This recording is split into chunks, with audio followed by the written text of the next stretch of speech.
Hi guys, welcome back. Eric Hinojos here with First Coast Heroes Real Estate. Thank you so much for coming back to our channel to learn a little bit more about real estate. So today we're going to talk about 6 things that you can do to make your offer more attractive when presenting it to a seller. So stay tuned.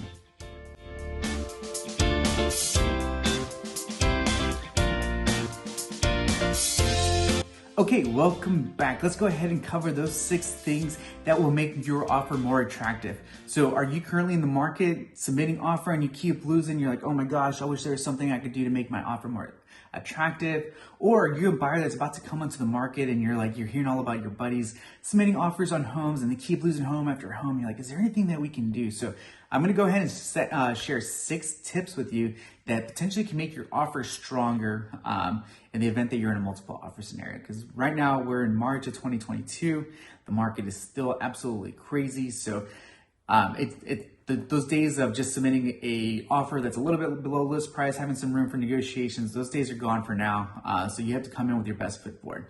So without further ado, let's go ahead and cover those tips. So number 1 is submit a clean offer. So what does that mean to submit a clean offer? So typically what that looks like is, submitting a full price offer, when you put in how much you're going to do for your binder deposit, submit what's customary. So in our market, it's 1%. So on a $300,000 house, it's what accompanies a 3% or 1% binder deposit, which is $3,000.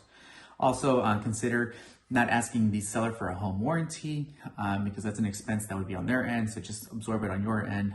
You can do that at closing, or you can do it right after you close on your home. Find out when the sellers want to close. Maybe that's an option, like, hey, maybe they want a 45-day close. Maybe they want a 30-day close. So have your agent talk to the seller's agent and see what best works for them. And then, at a minimum, you want to submit full list price, make it as easy and clean as possible in a closing day that works for them. All right, so number 2, we're going to talk about waiving inspection contingencies. This is a tough one, right? So in our contract, we're afforded a 10-day period to do our due diligence, do inspections, and just find out anything about the property. In the event that something doesn't jive well, you can pull out of the contract. No harm, no foul. It's all within your 10-day due diligence period or the inspection period. So when we're saying waive your inspection contingency, maybe you say, hey, I'm just going to buy the house as is. I just want to do an inspection just to familiarize myself with what I'm buying, and that way I can make myself my own honey-do list. So after I close, I know exactly what I need to tackle. I've seen some offers where buyers just submit, hey, I'm not even doing an inspection. The house is brand new. I don't really need to do anything. So that could be really appetizing. Just tread carefully there. Maybe the year of the home, maybe something to consider, or when you did your walkthrough with your realtor looking at the home, that's something to consider. Maybe there are some things that you're like, man, I still need to get this inspected. So all I'm saying with waive the inspection contingency, just, offer a home and buy it as is. That means you're not going to be trying to nickel and dime the seller for any type of like cosmetics. Maybe you got fogged windows, or maybe you've got some type of cosmetic stuff on the ceiling, or any little things here and there, things that you can fix. Things are like health, safety wise, even though it's as is, maybe go ahead and still try to get it. Maybe the house has a leak that the seller doesn't even know about. So regardless if the seller knows about it, the buyers know about it, more than likely they're gonna have to get it fixed, right? Because if that house falls through and they're gonna go back on the market, they're gonna have to get it fixed before the next seller, or before the next buyer comes through, because they're gonna have to at least fix it or disclose it that there's a leak or something like that. The next option, so that was the first one, was submit a clean offer. Number 2 is waiving the inspection contingency, accepting the house as is. The third one is the appraisal contingency. So this one gets a little riskier in the sense that it's going to cost a little bit more money. This is usually done through offering what we call an appraisal gap. An appraisal gap, all that means is, like, let's say the house is listed at $300,000. There's multiple offers on this property. This thing keeps going up. It gets up to, like, let's say $350. That's great. Let's say the seller says, wow, this is $350. But what happens if it doesn't appraise at $350? More than likely, the listing agent that was recommending a list price to the seller, they're savvy enough to know that, hey, the best comparable sales that I have here get us right at $300,000. But you got a contract for $350,000. There's a $50,000 gap there. So one way to make that really appetizing to a seller is, like, if a buyer said, hey, regardless of what the appraisal comes in, I'm going to pay the difference cash, and meet that appraisal gap. So regardless if the appraisal comes in at 305, 310, 320, I'm still going to give you that 350. So I will cover that appraisal gap, whatever it comes in, with cash. We typically recommend that you guys, you work with your realtor, just have it written as an addendum. That way it's not in the contract, it's part of the package, but it just stays outside of the contract. So offer an appraisal gap. It can get kind of expensive, so that's the risk involved with that. So that's number 3. So the first one was clean offer, then there was as is, then the appraisal gap.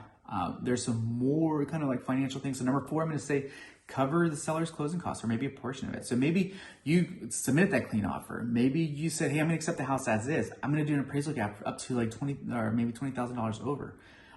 Maybe you've got a little bit more cash saved. I would say, hey, Mr. and Mrs. Seller, I'm going to pay 1% or 2%, 3%, all your closing costs. That could be something that's negotiated. And that could be really appetizing, because at the end of the day, what we're trying to do is maximize the seller's bottom line. And that way your offer looks the most attractive. Again, understand not everybody's got that kind of cash available. So these are tips that you can kind of mix them around and see what you can afford, what you want to afford, and like how much you want that house. Some other ones that are not as expensive, maybe like a leaseback. So let's say that the seller is, and this is gonna be number 5. So offer the seller a leaseback. So let's say that you found a home. It's a $300,000 home. The sellers want to close quickly so they can buy a house of their own, so they don't have a sale contingency. So maybe they want to close within 20, 30 days, but they want to lease back for 60 days. Maybe you can offer that. That might be something that would be advertising and not that expensive for you. Maybe even make it a free lease back. Say, hey, yeah, we can close in 30 days, but you can move out of the house in 60 days. That might be something that the seller might go for. Like, hey, a lot of these other offers didn't offer that, but I get to stay in my house for another 30 days. Well, I'll go and find another home or get whatever I need done. So it's something that the agents can definitely negotiate behind the scenes, but ask them if that's an option as a lease back, or maybe potentially a free lease back. And then my 6th tip is that maybe offer what they call an escalatory addendum. What that means is that, again, let's use that $300,000 home example. Let's say that you're in your mind, I'm mentally prepared to go up to 350, but I don't want to go there immediately. There's this tool that's called an escalatory addendum, meaning that it's kind of like eBay auto bid. You know, you go online, you post, say, hey, there's this item that's worth $10. I'm willing to pay $20, but I'm only willing to go up by $1 up above the highest bidder, up to the cap out at $20. That's the same thing you can do with this escalatory addendum. So let's say with that $300,000 home, you go and you submit a clean offer, you're accepting the house as is, you attach an escalatory addendum saying, hey, I'm willing to pay up to $350 and beat the highest bidder that's on the table by $1,000. So maybe the highest bidder at this point is $325. Your escalatory addendum kicks in, and maybe your offer comes in at $326. Not all sellers and listing agents play and want to use escalatory addendums, and that's perfectly fine. This is the seller's home. They're the ones making the rules when it comes to what they want to accept. So just have your agent talk to the seller's agent and see, hey, are you good with escalatory addendums? If so, I'll have my agent submit an escalatory addendum on our behalf. So yeah, those are the 6 tips right there. So let's go ahead and review those real quick. So first, submit a clean offer. 2, accept the house as is. 3, consider doing an appraisal gap. 4, consider covering the seller's closing costs, maybe a portion of them. 5, consider a lease back, maybe even potentially a free lease back. And then finally, try to see if escalatory addendum is used in your market, or potentially if the seller is accepting escalatory addendums. So yeah, it's a tough market out there. Hopefully these 6 tips will help your offer look more attractive to the seller when you're putting in an offer.